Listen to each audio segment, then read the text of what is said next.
देखिए बच्चों, first question ही हमारी स्क्रीन पर एकदम very very very important question आया है। क्वेश्चन के अंदर बच्चों हमें प्रूफ करना है कि एंगल पी टी क्यू की value 2 times angle O P Q होती है। और प्यारे बच्चों, ये जो क्वेश्चन है आपके एनसीईआरटी एग्जाम्पल से लिया गया है।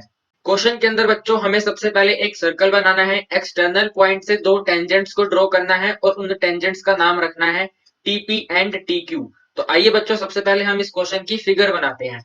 बच्चों मेरी ड्राइंग थोड़ी सी खराब है तो आप माइंड मत करना। तो बच्चों ये हमने बनाया एक सर्कल। सर्कल का सेंटर ले लिया O और एक्सटर्नल पॉइंट ले लिया T। T से पहली टेंजेंट बनाई हमने TP और T से दूसरी टेंजेंट बनाई हमने TQ।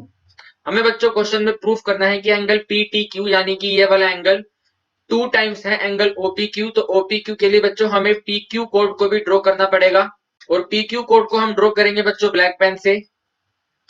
और एंगल को कंप्लीट करने के लिए हमें बच्चों ओपी रेडियस को ड्रॉ करना पड़ेगा। तो बच्चों ये वाला एंगल आ गया हमारे पास ओ पी क्यू। अब हमें इसके अंदर बच्चों प्रूफ करके दिखाना है कि एंगल पी टी क्यू जो है वो 2 टाइम्स है एंगल ओ पी क्यू के। तो बहुत ही इजी क्वेश्चन है और मैं भी आपको इजी वे में ही एक्सप्लेन करने की कोशिश करूंगा। तो देखिए बच्चों, सबसे पहले हम यहाँ पर लिखेंगे वी नो डैट, हम जानते हैं। बच्चे कहेंगे सर हम तो कुछ भी नहीं जानते, आपने लिख दिया वी नो डैट। तो प्यारे बच्चों, हम जानते हैं कि रेडियस परपेंडिकुलर होती है टेंजेंट के। तो हम यहाँ पर लिखेंगे बच्चों ओपी रेडियस जो है वो परपेंडिकुलर है टीपी टेंजेंट के। इसका मतलब है प्यारे बच्चों एंगल पी की वैल्यू जो है वो 90 डिग्री है। और अगर एंगल पी की वैल्यू 90 डिग्री है प्यारे बच्चों, तो हम लिख सकते हैं कि angle T P Q, angle T P Q में प्लस करें अगर एंगल ओ पी क्यू, तो इन दोनों का सम भी और कुछ नहीं बल्कि 90 डिग्री होगा। क्योंकि प्यारे बच्चों एंगल पी को हम 2 पार्ट्स में डिवाइड करके लिख सकते हैं, angle T P Q plus में एंगल ओ पी क्यू। तो ये आ गई बच्चों हमारे पास इक्वेशन नंबर 1। बहुत ही सिंपल सा क्वेश्चन है, सिंपल सी इक्वेशन आई है। एंगल टी पी क्यू में हम जब प्लस करेंगे एंगल ओ पी क्यू तो उनका सम बनेगा 90 डिग्री। तो प्यारे बच्चों जल्दी से मुझे यहाँ पर बता दो कि हमने पहली इक्वेशन क्या फाइंड करी थी। सभी के सभी बच्चे वीडियो को ध्यान से देख रहे हैं और इसका आंसर देंगे कि सर हमने पहली इक्वेशन निकाली थी, अगर हम एंगल टी पी क्यू में प्लस कर दें एंगल ओ पी क्यू तो इन दोनों का सम आएगा 90 डिग्री। मैंने कहा बहुत सही।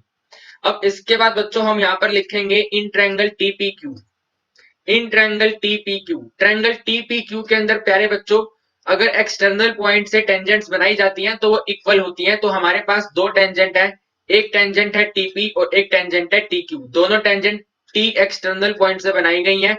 तो बच्चों टीपी और टी क्यू एक दूसरे के बराबर होंगी। और क्योंकि बच्चों टीपी और T Q triangle TP Q की साइड्स हैं, तो हम ये जानते हैं बच्चों अगर ट्रायंगल टीपी क्यू इस तरह का है और प्यारे बच्चों ये टीपी साइड जो है इस टी क्यू साइड के बराबर है, तो टीपी के अपोजिट में एंगल क्यू और टीक्यू के अपोजिट में एंगल पी भी एक दूसरे के बराबर होंगे। लेकिन बच्चों हम टीपी के अपोजिट में जो एंगल क्यू है उसको लिखेंगे एंगल टी क्यू पी और बच्चों एंगल पी को हम लिखेंगे एंगल टी पी क्यू। तो हमने बच्चों यहाँ पे सेकंड इक्वेशन ये निकाली कि एंगल टी क्यू पी जो है वो एंगल टी पी क्यू के बराबर है। इसको हम यहाँ पे लिख देंगे सेकंड इक्वेशन। तो अभी तक बच्चों हमने अपने क्वेश्चन में दो काम करे। पहला काम एंगल टी पी क्यू और एंगल ओ पी क्यू का सम फाइंड करा 90 डिग्री। दूसरा काम एंगल टी क्यू पी और एंगल टी पी क्यू को इक्वल करा। तो यहाँ पर प्यारे बच्चों हम अपनी सेकंड इक्वेशन को नोट करेंगे। हमने वैल्यू फाइंड करी है कि एंगल टी पी क्यू की वैल्यू इक्वल है एंगल टी क्यू पी के और ये है हमारी सेकंड इक्वेशन। इसके बाद बच्चों हम अपने ट्रायंगल टी पी क्यू को दोबारा से कंस्ट्रक्ट करेंगे। तो कंस्ट्रक्शन में टाइम ही कितना लगता है, ऐसे छोटा सा एक ट्रायंगल हम बना लेंगे। सबसे ऊपर ले लेते हैं टी पी और क्यू। अब आप मुझे बच्चों इस बात का आंसर दो कि एक ट्रायंगल के तीनों एंगल का सम कितना होता है। According to angle sum property सभी बच्चे आंसर करेंगे सर 180 डिग्री होता है। तो हम बच्चों यहाँ पर लिखेंगे angle T P Q plus में angle T Q P plus में एंगल पी टी क्यू, तीनों एंगल्स का सम इक्वल टू में आएगा 180 डिग्री।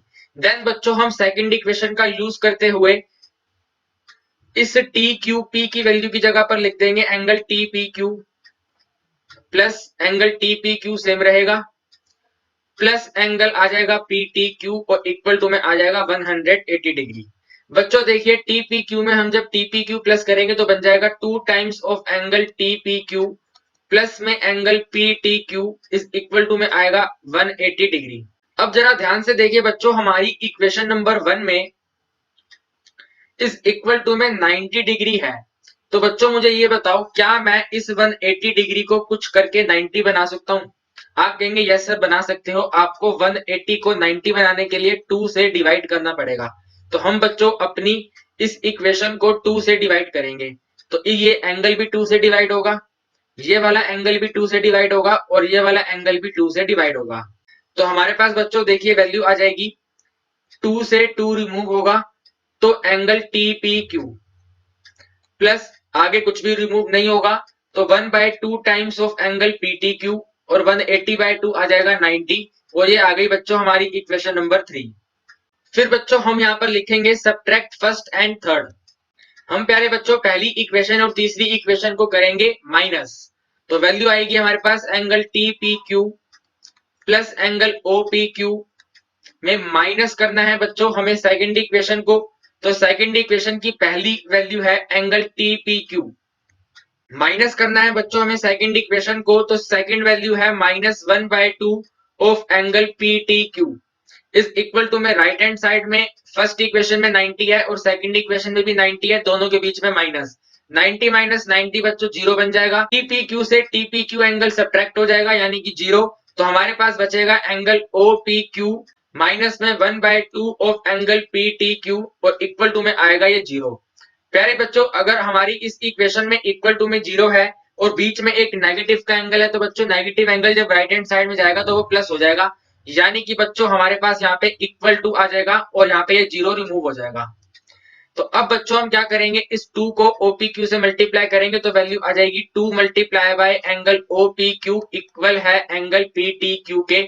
तो प्यारे बच्चों जरा देखो, यही तो हमें प्रूफ करना था कि एंगल PTQ की वैल्यू 2 टाइम्स है एंगल OPQ। तो हमने बच्चों अपने क्वेश्चन को प्रूफ कर लिया। हमने बेसिकली क्वेश्चन को प्रूफ करने के लिए 3 चीजों का यूज करा। सबसे पहली इक्वेशन निकाली कि एंगल TPQ और एंगल OPQ की वैल्यू है 90 डिग्री। सेकंड इक्वेशन निकाली, ट्रायंगल में से आइसोसेलेस ट्रायंगल बन रहा था तो एंगल TPQ और एंगल TQP बराबर है। और ऐसा हमने क्यों करा, ताकि हमारी तीसरी इक्वेशन बन सके। तो तीसरी इक्वेशन भी हमने बच्चों इसी ट्रायंगल से फाइंड करी और तीसरी इक्वेशन हमारे पास निकल कर आई एंगल TPQ में अगर हम प्लस करेंगे हाफ ऑफ एंगल PTQ तो इसका भी सम 90 डिग्री बनेगा। फिर बच्चों हमने फर्स्ट और थर्ड को माइनस करा तो आपके सामने स्क्रीन पर सॉल्यूशन हो रखा है। सिंपल वे में हमारा आंसर प्रूफ हो गया। आइए बढ़ते हैं इसके सेकंड क्वेश्चन पर। बच्चों देखिए सेकंड क्वेश्चन हमारी स्क्रीन पर जो है, हमने ये क्वेश्चन आपकी एनसीईआरटी टेक्स्ट बुक से लिया है। क्वेश्चन बच्चों बहुत ही सिंपल है लेकिन क्वेश्चन की जो थोड़ी स्टेटमेंट है वो बड़ी है। तो बच्चों आप स्टेटमेंट को रीड कर लो, इतने में मैं आपको क्वेश्चन को फिगर बनाकर समझा देता हूँ हमें क्वेश्चन में क्या प्रूफ करना है। तो देखिए बच्चों सबसे पहले हम क्वेश्चन में सर्कल बनाएंगे। तो बच्चों ये हमने बनाया एक सर्कल। सर्कल बनाने के बाद बच्चों हमें क्वेश्चन में बोला गया है एंगल बिटवीन टू टेंजेंट। तो बच्चों टू टेंजेंट बनानी है ताकि उन दो टेंजेंट के बीच में एंगल आ सके। तो मान लेते हैं बच्चों ये कोई एक्सटर्नल पॉइंट है T। ये बच्चों कोई एक एक्सटर्नल पॉइंट है T। तो यहां से बच्चों हमने एक टेंजेंट ड्रॉ कर दी TP और हमने बच्चों एक टेंजेंट ड्रॉ कर दी TQ। बच्चे कहेंगे सर आपकी ड्राइंग तो बहुत ही बढ़िया है, ना ये सर्कल लग रहा है और ना ही टेंजेंट टेंजेंट लग रही है। तो प्यारे बच्चों कोई बात नहीं, मैं बोल तो सही रहा हूं। आप अपने रजिस्टर में जब नोट करोगे तो इसको सही से नोट कर लेना और सही से फिगर बना लेना। एक्चुअली है क्या बच्चों मैं जिस ऑब्जेक्ट पर लिख रहा हूं मुझे उस पे स्क्रीन पे दिखता नहीं है कि मैं किस तरह से लिख रहा हूं, मेरे को बस सामने शो होता है। तो उस वजह से मेरी ड्राइंग जो है वो उल्टी पुल्टी बनती है। तो आप अपने रजिस्टर में बच्चों देखकर लिखेंगे, देखकर बनाएंगे तो आपकी फिगर एक्यूरेट बनेगी। मेरी ड्राइंग खराब नहीं है, एक्चुअली जिसपे मैं लिख रहा हूँ वो चीज मुझे विजिबल नहीं है कि मैं कैसा लिख रहा हूँ, इसलिए ऐसा हो रहा है। इसके बाद बच्चों देखो सर्कल लिया है तो सर्कल का एक सेंटर आएगा O। आगे देखिए बच्चों क्या लिखा है, आपको ये प्रूफ करना है कि जो एंगल टू टेंजेंट्स के बीच में बनेगा वो एंगल सप्लीमेंट्री है। सप्लीमेंट्री का मतलब होता है बच्चों एक तो एंगल आएगा PTQ जो टेंजेंट के बीच में बना है, इसके साथ कोई दूसरा एंगल आएगा, इन दोनों का सम होगा 180 डिग्री। अब ये दूसरे वाला एंगल कौन सा होगा, इसके लिए आपको स्टेटमेंट पढ़नी पड़ेगी। तो स्टेटमेंट में लिखा गया है एंगल, कौन सा angle, subtended by the line segment joining the point of contact at the center। point of contact का मतलब होता है बच्चों टेंजेंट और सर्कल जहां पर इंटरसेक्ट करती है। तो यहाँ पे दो पॉइंट ऑफ कॉन्टेक्ट है, एक है पॉइंट P और एक है पॉइंट Q। तो प्यारे बच्चों अगर मैं पॉइंट P से एक लाइन सेगमेंट को एक्सटेंड करूं जो सेंटर को छूती हुई निकले, इसी तरह अगर मैं O से एक लाइन एक्सटेंड करूं जो सेंटर को छूते हुए निकले, तो दोनों लाइनें आपस में एक एंगल बना देंगी POQ। तो बच्चों सेकंड वाला एंगल जो लेना है वो लेना है हमें एंगल POQ। तो हमें प्रूफ करना है कि PTQ प्लस में एंगल POQ की वैल्यू है 180 डिग्री। बहुत ही सिंपल सा क्वेश्चन है बच्चों। एक एंगल चाहिए आपको टेंजेंट के बीच में और एक एंगल चाहिए बच्चों आपको पॉइंट ऑफ कॉन्टेक्ट की लाइंस को अगर आप एक्सटेंड करो सेंटर तक तो आपको एक एंगल मिलेगा POQ। तो हमें बच्चों इसके अंदर प्रूफ कर देना है कि PTQ प्लस में POQ की वैल्यू 180 डिग्री है। तो आइए बच्चों क्वेश्चन को प्रूफ कर लेते हैं फटाफट से। तो बच्चों फटाफट से दोबारा से फिगर बनाते हैं। ये है हमारे पास एक सर्कल, ये है एक्सटर्नल पॉइंट T, T से टेंजेंट आई हमारे पास एक TP और T से टेंजेंट आई हमारे पास एक TQ। देन बच्चों एक है हमारे पास सेंटर O, तो OP को ज्वाइंट करा और OQ को ज्वाइंट करा तो ये वाला एंगल आ गया POQ और एक ये वाला एंगल आ गया PTQ। तो हम बच्चों यहाँ पे लिखेंगे टू प्रूफ। हमें क्वेश्चन के अंदर बच्चों प्रूफ करके दिखाना है। जल्दी से बता दो मैंने आपको क्या बताया था, क्या स्टेटमेंट प्रूफ करनी है। बच्चे कह रहे हैं सर आपने कहा था एंगल PTQ में अगर एडिशन कर दिया जाए एंगल POQ का तो इनका आंसर आना चाहिए 180 डिग्री। तो बच्चों हम इसके सॉल्यूशन में लिखेंगे वी नो डैट। दोबारा से इसके सॉल्यूशन में भी लिखेंगे वी नो डैट। और बच्चों हम ये जानते हैं इस बार, और मैं उम्मीद करता हूं कि आपको भी इस बार डेफिनेटली पता होगा। क्या पता होगा? कि रेडियस परपेंडिकुलर होती है टेंजेंट के। Radius is perpendicular to tangent. तो बच्चों मुझे आप ये बताओ इसके अंदर कौन सी रेडियस कौन सी टेंजेंट के परपेंडिकुलर है। तो सभी प्यारे बच्चे मेरा आंसर देंगे कि सर देखो OP रेडियस जो है वो परपेंडिकुलर है TP टेंजेंट के, कोमा OQ रेडियस जो है वो परपेंडिकुलर है TQ टेंजेंट के। मैंने कहा बिल्कुल सही। क्या बच्चों इसका मतलब मैं ये लिख सकता हूं एंगल TPO की वैल्यू 90 डिग्री है। और क्या बच्चों मैं इसको ये लिख सकता हूं एंगल TQO की वैल्यू है 90 डिग्री। तो बच्चे कहेंगे यस सर लिख सकते हैं। अगर OP परपेंडिकुलर है TP के तो एंगल TPO 90 डिग्री है, यानी कि यहां पर बना देंगे एक रेक्टेंगल।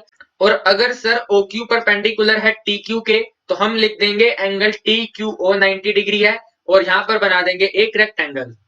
इसके बाद बच्चों हम यहाँ पे लिखेंगे एस TPO एंड Q।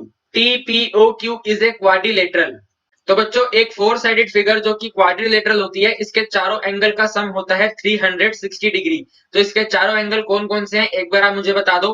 बच्चे कहेंगे सर पहला एंगल तो है TPO, फिर बच्चे कहेंगे सर इसका दूसरा एंगल है POQ, फिर बच्चे कहेंगे सर इसका तीसरा एंगल है TQO और फिर बच्चे कहेंगे सर इसका चौथा एंगल है PTQ। तो बच्चों चारों एंगल का टोटल बन जाएगा 360 डिग्री। जहां पर बच्चों हम ये जानते हैं TPO और TQO 90 डिग्री है। तो 90 डिग्री और यहां पर भी प्लस में 90 degree. Angle POQ as it is रहेगा और एंगल PTQ भी एज इट इज रहेगा। सबके बीच में एडिशन का साइन इक्वल टू में रहेगा 360 डिग्री। अब देखिए बच्चों 90 में जब 90 प्लस करेंगे तो वैल्यू बनेगी 180 और इस 180 को 360 में से माइनस करेंगे तो सिंपल सा आंसर आएगा 180। तो बच्चों हमने ये प्रूफ कर लिया कि एंगल POQ में अगर प्लस कर दिया जाए एंगल PTQ तो इनका सम होता है 180 डिग्री। और बच्चों मुझे उम्मीद है कि आपको इसका सोल्यूशन पसंद आया होगा। बहुत ही इजी सोल्यूशन है। हम जानते हैं कि रेडियस टेंजेंट के परपेंडिकुलर होती है तो एंगल P और एंगल Q 90 डिग्री के हैं। अगर आमने सामने वाले 90 डिग्री हैं तो रिमेनिंग टू एंगल्स का सम भी 180 डिग्री ही होगा। ये बात कंफर्म है जो मैंने आपको प्रूफ करके दिखा दी। तो बच्चों आइए बढ़ते हैं अब इस वीडियो के थर्ड क्वेश्चन पर। बच्चों थर्ड क्वेश्चन हमारी स्क्रीन पर है और आप सभी इस क्वेश्चन पर लिख लेंगे वेरी वेरी इंपॉर्टेंट क्वेश्चन। बहुत ही ज्यादा इंपॉर्टेंट क्वेश्चन है बच्चों। क्वेश्चन में हमें डायमीटर की वैल्यू फाइंड करनी है सर्कल के अंदर बने हुए ट्रायंगल की। क्वेश्चन के अंदर बच्चों हमें डायमीटर की वैल्यू फाइंड करनी है उस सर्कल की जो कि ट्रायंगल के अंदर बनाया गया है। और बच्चों ट्रायंगल भी छोटा मोटा ट्रायंगल नहीं है, ट्रायंगल भी एक समकोण त्रिभुज दिया गया है। यानी कि प्यारे बच्चों एक राइट ट्रायंगल हमें क्वेश्चन में दिया गया है और राइट ट्रायंगल जो है बच्चों वो एंगल बी पर 90 डिग्री बना रहा है, जिसमें से AB की वैल्यू 8 है और BC की वैल्यू 6 है। तो देखिए बच्चों अगर मैं सिर्फ और सिर्फ ट्रायंगल की बात करूं तो ट्रायंगल इस तरह का बना हुआ है जिसमें से बच्चों एंगल बी पर 90 डिग्री है तो सबसे ऊपर होगा ए और बेस पर होगा सी। AB की वैल्यू बच्चों क्योंकि 8 सेंटीमीटर है और BC की वैल्यू बच्चों क्योंकि 6 सेंटीमीटर है तो क्या हम इस AC की वैल्यू फाइंड कर सकते हैं? सभी के सभी बच्चे आंसर कहेंगे यस सर हम कर सकते हैं बाय द पाइथागोरस थ्योरम। तो पहले बच्चों पाइथागोरस थ्योरम को अप्लाई करते हुए क्या आप मुझे बता सकते हो कि AC की वैल्यू क्या आएगी? फटाफट से बच्चे कहेंगे यस सर। आप यहाँ पे लिख दो कि AC का स्क्वायर जो है वो AB के स्क्वायर प्लस में BC के स्क्वायर के बराबर होगा। यानी कि सर AC स्क्वायर इक्वल है 8 स्क्वायर प्लस में 6 स्क्वायर। यानी कि सर AC स्क्वायर इक्वल है 64 प्लस में 36। यानी कि सर AC स्क्वायर इक्वल है 100 और यानी कि सर AC की वैल्यू फाइनल आ गई 10 सेंटीमीटर। तो बच्चों हमने पाइथागोरस थ्योरम का यूज करते हुए साइड AC की वैल्यू निकाल ली है 10 सेंटीमीटर। और बच्चों फिर इसके अंदर इस तरह का एक सर्कल बनाया गया है। हमें बच्चों इस सर्कल का डायमीटर फाइंड करना है क्या होगा। और प्यारे बच्चों डायमीटर की वैल्यू को फाइंड करने से पहले हम इसके अंदर फाइंड करेंगे कि ये r की वैल्यू क्या है। हम प्यारे बच्चों क्वेश्चन के अंदर सबसे पहले फाइंड करेंगे कि r की वैल्यू क्या है और r की वैल्यू फाइंड करने के बाद हम इस सर्कल का डायमीटर फाइंड कर पाएंगे। क्योंकि बच्चों हम जानते हैं कि डायमीटर d की वैल्यू रहती है 2 मल्टीप्लाई बाय r। तो बच्चों क्वेश्चन के अंदर सबसे पहले हम रेडियस निकालेंगे और क्वेश्चन की स्टार्टिंग मैं कर चुका हूं। क्वेश्चन की स्टार्टिंग प्यारे बच्चों मैं कर चुका हूं। क्वेश्चन के अंदर सबसे पहले हम AC की वैल्यू ही फाइंड करेंगे और जो कि मैंने आपको फाइंड करके दिखा भी दिया है 10 सेंटीमीटर आएगी। तो देखिए बच्चों इस बार मैंने आपके लिए एक अच्छी सी फिगर बना ली है। हमें क्वेश्चन के अंदर ट्रायंगल का नाम A, B और C दिया गया है। एंगल B पर बच्चों 90 डिग्री का एंगल है जिसमें बच्चों AB की वैल्यू है 8 सेंटीमीटर और जहां पर बच्चों BC की वैल्यू है 6 सेंटीमीटर और जहां पर बच्चों AC की वैल्यू हमने फाइंड करी है 10 सेंटीमीटर। अब बच्चे कहेंगे सर आपने कहा था सर्कल जो है वो ट्रायंगल के अंदर है। तो आइए बच्चों इस सर्कल को ट्रायंगल के अंदर लेकर आते हैं पहले। तो देखिए बच्चों सर्कल ट्रायंगल के अंदर आ चुका है और सर्कल का कलर भी हमने चेंज कर दिया है ब्लैक। इसके बाद बच्चों सर्कल के अंदर हम यहाँ पर एक प्लॉट करेंगे सेंटर पॉइंट O और इस सेंटर पॉइंट को ज्वाइंट कर देंगे इस बेस से। तो बच्चों सेंटर पॉइंट से जो हमने लाइन ड्रॉ करी है बेस तक ये और कुछ नहीं ये रेडियस है तो इसको डिनोट करेंगे R से और इसके बेस पॉइंट पे नाम यहाँ पे डाल देंगे D पॉइंट। अब देखिए बच्चों OD जो है वो रेडियस है और सर्कल के लिए साइड BC जो है बच्चों वो टेंजेंट है। तो एंगल D पर बच्चों 90 डिग्री का एंगल बन रहा है। इसी तरह बच्चों अगर हम इस O पॉइंट से एक रेडियस ज्वाइन करेंगे इस AB वाली साइड पर तो AB वाली साइड भी बच्चों इसका नाम ले लेते हैं E। तो AB वाली साइड बच्चों E पॉइंट पे टेंजेंट का काम कर रही है और एंगल E भी है बच्चों वो 90 डिग्री ही आएगा और बच्चों एंगल B भी 90 डिग्री ही दिया गया है। अगर बच्चों आप 4 साइडेड फिगर की बात करो BE, BD, DO और EO इसमें से 3 एंगल तो 90 डिग्री है तो बचा चौथा एंगल O भी 90 डिग्री ही होगा। और बच्चों अगर एंगल O 90 डिग्री है और अगर OD रेडियस है और अगर OE भी रेडियस है और हम जानते हैं बच्चों OE के अपोजिट वाली साइड BD भी R है और हम ये भी जानते हैं बच्चों OD के अपोजिट में BE वाली साइड भी R है। तो प्यारे बच्चों 4 साइडेड फिगर के अंदर अगर ऑल साइड्स इक्वल हैं और ऑल एंगल्स इक्वल हैं तो वो और कुछ नहीं बल्कि एक स्क्वायर है। तो बच्चों हम यहाँ पे लिख देंगे इंप्लाइज करके B, D, O और E इज ए स्क्वायर। इसके बाद बच्चों जहां तक मुझे याद आ रहा है मैंने same as it is question आपको कल की वीडियो में करवाया था। उस वीडियो में बच्चों मैंने आपको फुल एक्सप्लेनेशन के साथ करवाया था तो इस बार मैं आपके साथ थोड़ा शॉर्टकट में क्वेश्चन को निपटाने की कोशिश करूंगा। देखिए बच्चों हम ये जानते हैं कि एक्सटर्नल पॉइंट से बनाई गई टेंजेंट बराबर होती हैं। तो बच्चों देखिए यहाँ पर एक एक्सटर्नल पॉइंट है A, एक एक्सटर्नल पॉइंट है B और एक एक्सटर्नल पॉइंट है C। तो बच्चों BE और BD तो पहले ही बराबर है क्योंकि वो R और R को रिप्रेजेंट कर रही हैं। यहाँ पर बच्चों हमें नाम डालना पड़ेगा तो DE पहले डाल चुके हैं तो यहाँ पे नाम आ जाएगा F। और बच्चों अगर हम पॉइंट C से टेंजेंट की बात करेंगे तो ये CF वाली लाइन CD टेंजेंट के बराबर है। और बच्चों अगर हम इस A पॉइंट की बात करेंगे तो AE टेंजेंट जो है वो AF टेंजेंट के बराबर है। तो हम बच्चों यहाँ पे लिख देते हैं फ्रॉम A पॉइंट से बच्चों टेंजेंट के नाम है AE और AF और ये टेंजेंट है तो एक दूसरे के इक्वल हैं। फिर हम यहाँ लिखेंगे फ्रॉम B से बच्चों टेंजेंट का नाम है BE एंड BD और ये भी एक दूसरे के इक्वल हैं और इन दोनों की तो वैल्यू है R के इक्वल। फिर बच्चों लिखेंगे फ्रॉम C से बच्चों एक टेंजेंट है CF और एक टेंजेंट है CD ये भी एक दूसरे के बराबर हैं। अब बच्चों आपको याद होगा मैंने आपको जो पिछले वाली वीडियो में क्वेश्चन करवाया था उसके अंदर आपको बताया था कि अगर एक वैल्यू R है जिसमें से पूरी की पूरी कंप्लीट वैल्यू 6 है तो इसमें बच्चों CD की वैल्यू कितनी आ जाएगी। प्यारे बच्चों ये बन जाएगी 6 माइनस में R। अरे बोलो हाँ या ना। और अगर CD की वैल्यू 6 माइनस R है बच्चों तो CF की वैल्यू भी 6 माइनस R ही होगी। इसी तरह बच्चों ये AB वाली साइड जो पूरी 8 है इसमें से बीई की वैल्यू अगर r है तो एई की वैल्यू बच्चों 8 माइनस में r होगी, और क्योंकि बच्चों एई की वैल्यू 8 माइनस r है तो एफ की वैल्यू भी 8 माइनस r ही होगी। तो यहाँ पर लिखेंगे बच्चों एई बराबर एफ बराबर 8 माइनस r, और यहाँ पे लिखेंगे बच्चों सी एफ बराबर सी डी बराबर 6 माइनस आर। तो देखिए बच्चों एक इस तरह से लाइन आ रही है जिसका नाम है एसी, जिसका नाम है बच्चों एसी, और इस एसी की कंप्लीट वैल्यू है 10 सेंटीमीटर। इस पे बच्चों एक पॉइंट है इस तरह से एफ, जिसमें से ए एफ की वैल्यू है 8 माइनस आर और सी एफ की वैल्यू है 6 माइनस आर। तो बच्चों ए एफ और एफ सी, दोबारा से सुनिए बच्चों, ए एफ प्लस में एफ सी दोनों को कंबाइन करने पर पूरी की पूरी लेंथ हमारे पास आएगी एसी। तो एसी की वैल्यू है बच्चों 10, और हम ए एफ की वैल्यू यहाँ पे लिख देंगे 8 माइनस आर, प्लस में सी एफ की वैल्यू लिख देंगे 6 माइनस में आर।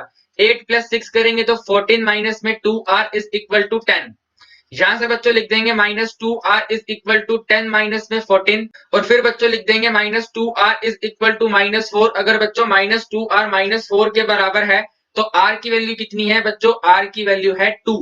r की वैल्यू है बच्चों 2, और हमें क्वेश्चन के अंदर डायमीटर निकालना था, तो d is equal to 2 multiply r, और यहाँ पे लिख देंगे बच्चों 2 मल्टीप्लाई बाय r की वैल्यू भी 2 है, और 2 इंटू में 2 बन जाएगा 4। तो बच्चों सर्कल का डायमीटर निकल कर आ गया 4 सेंटीमीटर। बहुत ही आसान क्वेश्चन है बच्चों ये वाला, हद से ज्यादा आसान क्वेश्चन है, लेकिन मुझे ये कहना पड़ रहा है कि ये क्वेश्चन सिर्फ और सिर्फ स्टैंडर्ड मैथ्स के एग्जाम में ही आएगा। ये वाला क्वेश्चन सिर्फ और सिर्फ स्टैंडर्ड मैथ्स के स्टूडेंट्स के लिए ही है। बेसिक मैथ्स के स्टूडेंट इस क्वेश्चन को स्किप कर सकते हैं, और डेफिनेटली स्किप कर सकते हैं। अगर प्यारे बच्चों आपको इस क्वेश्चन को समझने में कहीं पर भी थोड़ी सी भी प्रॉब्लम हुई है तो मेरा आपको एक छोटा सा सजेशन है, आप इसके पहले वाली वीडियो को देख लें जिसका लिंक डिस्क्रिप्शन में दिया गया है। आपको वहां से बच्चों इसी तरह का सेम क्वेश्चन मिलेगा, और उस क्वेश्चन के अंदर बच्चों हमें side B L C M और ए एन फाइंड करनी थी। मैं आपको इसमें क्वेश्चन दिखा देता हूं, आप उस क्वेश्चन को प्रीवियस वीडियो में जाके उसका सोल्यूशन देखिए, आपको डेफिनेटली ये वाला क्वेश्चन भी समझ में आ जाएगा। देखिए बच्चों ये वाला क्वेश्चन है, इस क्वेश्चन के अंदर हमें बी एल सी एम और ए एन की वैल्यू फाइंड करनी है, और हमें इस क्वेश्चन में ट्रायंगल की तीनों साइड्स दी गई थी। तो बच्चों मैंने इस क्वेश्चन को इन डिटेल एक्सप्लेन करा है, आप इस क्वेश्चन को जाके प्रीवियस वीडियो में देख सकते हैं। अगर आपको ये वाला क्वेश्चन समझ में आ गया तो मैंने जो आपको अभी क्वेश्चन करवाया है, यानी कि हमने जिसमें डायमीटर निकाला है 4 सेंटीमीटर, ये भी आपको कंफर्म डेफिनेटली समझ में आ जाएगा।